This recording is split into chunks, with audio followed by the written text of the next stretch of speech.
بسم اللہ الرحمن الرحیم۔ السلام علیکم، میں ہوں وقاص احسان اور آپ دیکھ رہے ہیں میرا فیس بک پیج اور یوٹیوب چینل۔ معزز ناظرین، مولانا روم کی ایک حکایت کے ساتھ آپ کی بارگاہ میں حاضر ہوں۔ مولانا روم لکھتے ہیں کہ چند نوجوانوں نے مشورہ کیا کہ سیر و سیاحت کرنی چاہیے، اور انہوں نے سیر و سیاحت کے لیے ہندوستان کا انتخاب کیا کہ ہم ہندوستان جاتے ہیں اور وہاں سیر و سیاحت کرتے ہیں۔ تو ایک دانا عقل مند آدمی نے انہیں مشورہ دیا، انہیں نصیحت کی کہ آپ نوجوان ہندوستان کی سیر کے لیے جا رہے ہیں تو یاد رکھیں کہ جب انسان سفر کو نکلتا ہے تو راستے میں مشکلات پیش آتی ہیں، بحر و بر پیش آتے ہیں، آپ کو جنگلوں سے گزرنا پڑتا ہے، بیابانوں سے گزرنا پڑتا ہے، مشکل لمحات آپ کی اس سفر میں آپ کو درپیش رہتے ہیں۔ تو ایک بات یاد رکھنا کہ جنگل کے اندر کسی درندے کو یا کسی جانور کو نقصان نہ پہنچانا، بالخصوص جب تم وہاں ہاتھی کے بچوں کو دیکھو گے تو وہ موٹے تازے ہوتے ہیں، انہیں دیکھ کے انسان کا دل للچاتا ہے کہ یہ انہیں کاٹ کھائے اور انہیں مار دے۔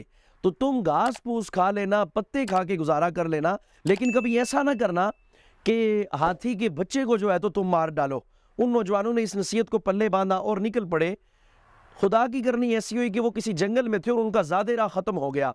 تو ایک دن انہوں نے گزارا کیا، پتے کھا کے وغیرہ وغیرہ چیزیں کھا کے گزارا کیا، لیکن دوسرے دن ان کا جب گزارا نہ ہو پایا تو انہوں نے دیکھا کہ ایک ہاتھی کا بچہ ہے جو کہ ٹہل رہا ہے اور اس کی ماں اس کے پاس نہیں ہے۔ تو ان نوجوانوں نے فوراً اس پہ حملہ کیا، ہاتھی کے بچے کو جس طرح بھیڑیے حملہ کرتے ہیں، حملہ کر کے اسے کاٹا اور بھون کے تکا بوٹی بنا کے کھا گئے۔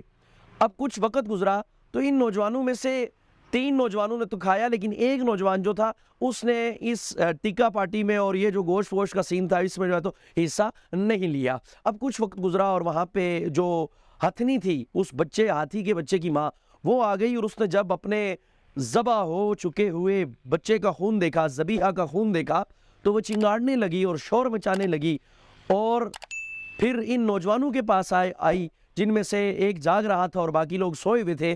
تو اب جب اس نے جاگنے والے کے قریب آئی اور سونگا تو اس سے اسے اپنے بچے کے خون کی اور گوشت کی بدبو نہیں آئی، اور باقی جو سوئے ہوئے تھے ان سے اسے اپنے بچے کے خون کی اور گوشت کی بدبو آئی۔ تو اس نے ان تینوں کو اپنے پاؤں کے نیچے کچل کے مار دیا اور اپنی سونڈ سے ان کے جسموں کے ٹکڑے ٹکڑے کر دیے۔ مولانا روم یہ حکایت بیان کرنے کے بعد کہتے ہیں کہ دیکھیں، ظلم کرنے والے کے منہ سے کبھی بدبو نہیں جاتی۔ جو ظالم ہوتا ہے، جو دوسرے پہ ظلم کرتا ہے، اس کے منہ سے کبھی بدبو نہیں جاتی، اور ایک نہ ایک دن وہ اپنے کیے کا انجام پا کے رہتا ہے، ایک نہ ایک دن اسے اپنے ظلم کی سزا مل کے رہتی ہے۔ اس لیے ہمیں معاشرے کے اندر چاہیے کہ ہم کسی پہ کسی بھی حوالے سے ظلم نہ کریں۔